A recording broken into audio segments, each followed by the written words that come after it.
Ons is in 1 Johannes 3 en ek wil eintlik hierdie beeld by jou kom los, dat dink so 'n bietjie aan 'n koningskind, 'n prins of 'n prinses, iemand wat in 'n land of in 'n koninkryk sou geleef het en die manier hoe mense hulle hanteer het.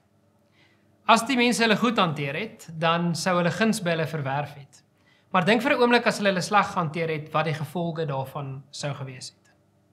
In 1 Johannes 3 leer ek en jy iets van ons kindskap.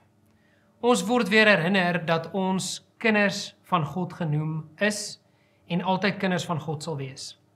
Wat beteken soos 'n prins en 'n prinses van die ewige koninkryk.